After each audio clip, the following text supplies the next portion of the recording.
যতটা পারবেন সে যে দামটা বলছে সেই দামেই সেই জিনিসটা কেনা, অথবা যদি কোনো দিনমজুরকে দেখেন আপনার নিজস্ব রোজগার থেকে চেষ্টা করবেন তাকে কিছু খাওয়ানো, সে চা হোক, বিস্কুট হোক, রুটি হোক, কোল্ড ড্রিঙ্কস হোক, what ever it may be, যে কোনো কিছু হতে পারে।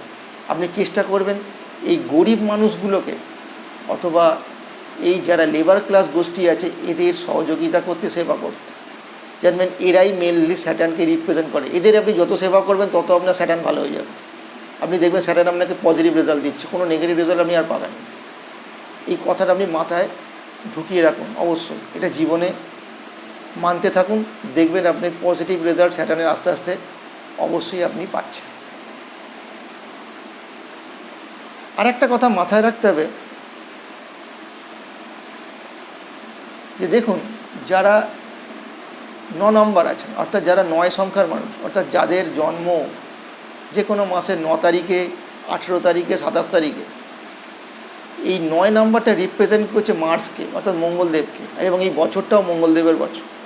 তাই জানবেন যারা এই 9 সংখ্যার মানুষ তাদের এই 2025 বছরটা পুরো জানবেন এনার্জি লেভেল একদম এক্সট্রিম হাই থাকবে, এটা মাথায় রাখুন।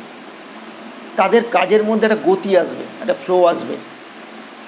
কিন্তু এই 9 সংখ্যার মানুষেরা এই বছরে যে কোনো ঝগড়া ঝামেলায় অযথা জড়িয়ে পড়তে পারেন, এটা আপনাকে মাথায় রাখতে হবে। পরিবারের ভাই বা দাদা যারা আছেন দেখবেন তাদের সঙ্গে কোনো ঝগড়া ঝামেলা মতবিরোধ আপনার হতে পারে, সেই দিকে আপনাকে সচেতনতা অবলম্বন করতে হতে হবে এই বছরে 2025।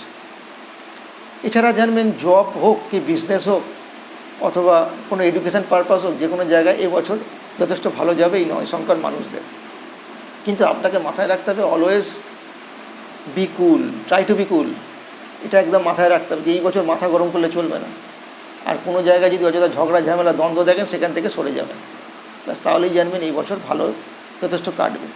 রেমেডি হিসাবে কী করতে পারেন যারা 9 সংখ্যার মানুষ আছেন, না অবশ্যই ভগবান হনুমানজির পুজো করবেন, হনুমান চল্লিশা রোজ পাঠ করবেন, লাল বস্তু দান করতে চেষ্টা করুন, যে কোনো লাল বস্তু,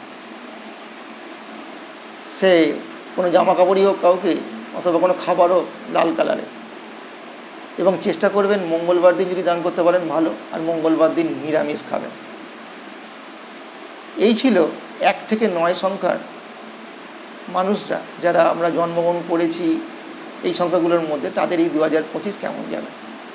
আশা করি ভিডিওটা আপনাদের ভালো লেগেছে। যদি ভালো লাগে তো লাইক করবেন, এবং আপনারা যারা আছেন আপনাদের পরিবারে যারা বিভিন্ন সংখ্যার বিভিন্ন ডেটে যারা জন্মেছেন তাদের মধ্যে ভিডিওটা অবশ্যই শেয়ার করবেন।